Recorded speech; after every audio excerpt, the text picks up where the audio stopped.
अस्सलाम वालेकुम नाज़रीन, आपने देखा होगा कि जिन दुकानों से आप मुर्गी ख़रीदते हैं वहाँ पर जो मुर्गी के मुख्तलिफ अज्जा होते हैं, जो गोश्त है वो तो आप ले गए, जो पर और उसकी वेस्ट है वो एक वेस्ट वाली गाड़ी लेकर जाती है, वो अलहदा चल जाते हैं, और जो मुर्गी के पंजे हैं वो वहाँ पे पड़े होते हैं, वो कुछ लोग ख़रीद कर लेकर जाते हैं और उसका सूप बनाते हैं।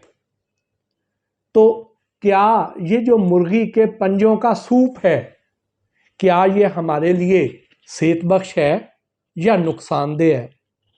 आज हम इस पर तफसीली बहस करेंगे, गौर करेंगे कि क्या इसे इस्तेमाल करना चाहिए या नहीं करना चाहिए। तो पहली बात तो ये है कि साउथ अफ्रीका, मैक्सिको और जमीका में तो ये उनकी बाकायदा कुजीन का हिस्सा है, वहाँ पे बड़े शौक से खाया जाता है। और पाकिस्तान में इसको उस तरह खाया नहीं जाता, लेकिन बहुत से लोग ऐसे हैं कि जो इसका सूप पीते हैं। और अब हम डिस्कस करते हैं कि इसका सूप फ़ायदेमंद है या नुकसानदेह है। तो पहली चीज़, इन दो पंजों का जो वज़न है वो तकरीबन एवरेज 70 ग्राम होता है, और उस 70 ग्राम में से जो प्रोटीन होती है वो 14 ग्राम होती है, जो फैट होती है वो 10 ग्राम होती है, जो कैल्शियम की हमारी रोज़ाना की दरकार मिकदार होती है उसका 5% जो है वो यहाँ से हासिल हो जाता है। जो इसमें से जो हमें फास्फोरस डेली जितनी चाहिए उसका 5% इन दो पंजों के सूप से हासिल हो जाता है। जो विटामिन ए है उसका भी जो हमें रोज़ाना मिकदार जितनी दरकार होती है उसका 5% भी इस सूप से हासिल हो जाता है अगर हम ये सूप पीते हैं तो। और ये हमारे डीएनए के बनने में बड़ा हेल्प आउट करता है। इसकी जो प्रोटीन है, जो 14 ग्राम प्रोटीन इन दो पंजों में पाई जाती है, उसका 70% हिस्सा कोलेजन प्रोटीन पर मुश्तमिल होता है। इसमें ऐसे अज्जा पाए जाते हैं जो हमारी हड्डियों और पट्ठों को ताकत देते हैं, हमारी स्किन को तरोताज़ा और फ्रेश रखते हैं। जिन लोगों की जिल्द के नीचे गुठलियां सी बन जाती हैं, जिन्हें सेलुलाइट कहते हैं, उनको बनने से रोकता है।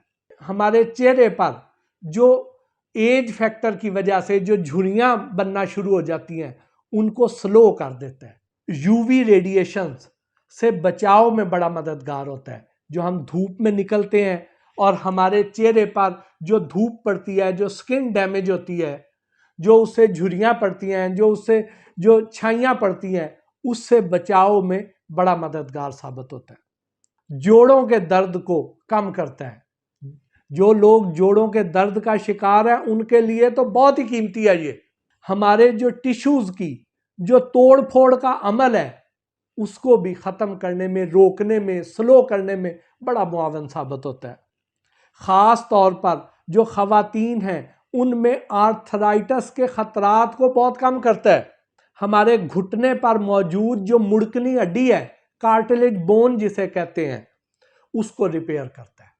और हमारे जिस्म में मौजूद उस हार्मोन को स्टिमुलेट करता है जिसकी वजह से हमारे जिस्म में इंसुलिन की प्रोडक्शन बढ़ जाती है, और उसके नतीजे में हमारे जिस्म में जो शुगर की मिकदार है वो रेगुलेट होती है, उसको कंट्रोल करने में बड़ा मदद फराहम करता है। तो अब आप सोच रहे होंगे कि ये इस हद तक फ़ायदेमंद चीज़ है तो हमें ये ज़रूर इस्तेमाल करनी चाहिए। जी बिल्कुल, मैं इसके हक़ में हूँ, आपको इस्तेमाल करनी चाहिए। ये बहुत ही कीमती चीज़ है, ये तो सुपर टॉनिक है। तो अब इसके लिए अगला आपका सवाल ये होगा कि क्या ब्रायलर मुर्गी के पंजे अच्छे हैं या देसी मुर्गी के अच्छे हैं? तो जवाब ये है कि देसी मुर्गी के पंजे ज़्यादा अफादियत है उसमें, क्योंकि इनमें वो जो आपको मैंने पिछले वीलॉग्स में बताया हुआ है कि जो मुर्गियों को एंटीबायोटिक्स दी जाती हैं, जो उसके रेजिड्यूज रह जाते हैं या और दूसरे जो उसमें असरात पाए जाते हैं, वो इसमें नहीं पाए जाते हैं देसी मुर्गी में। इसलिए उसके पंजे ज़्यादा ताकत वाले होते हैं, ज़्यादा फ़ायदे वाले होते हैं। लेकिन अगर आपको नहीं मिलते हैं تو آپ یہ لے لیں. اس میں دیسی مرغی جتنا فائدہ تو نہیں ہے لیکن پھر بھی کافی فائدہ مند ہے، آپ اس کو استعمال کر سکتے ہیں. پھر آگے آ جائیے کہ اس کے استعمال کا طریقہ کیا ہے اور احتیاط کیا کرنی چاہیے. ہمیں احتیاط یہ کرنی چاہیے کہ جب آپ پنجے لے کر آئیں تو سب سے پہلے سوپ بنانے سے پہلے آپ نے کرنا یہ ہے کہ نیل کٹر لے کے اس کے ناخن کاٹنے ہیں.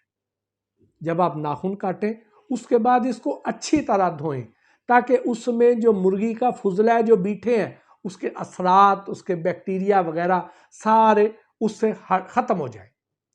اس کے بعد دھونے کے بعد اس کو 1 سے 1.5 منٹ تک 2 منٹ تک اس کو کھولتے ہوئے پانی میں ایسے ڈبوئیں اور اس کے بعد نکالیں، اس کی اوپر سے سکن اتاریں اور پھر اس کے بعد اس کو جو ہے اس کا سوپ بنائیں تو انشاءاللہ یہ آپ کو بہت ہی فائدہ دے گا.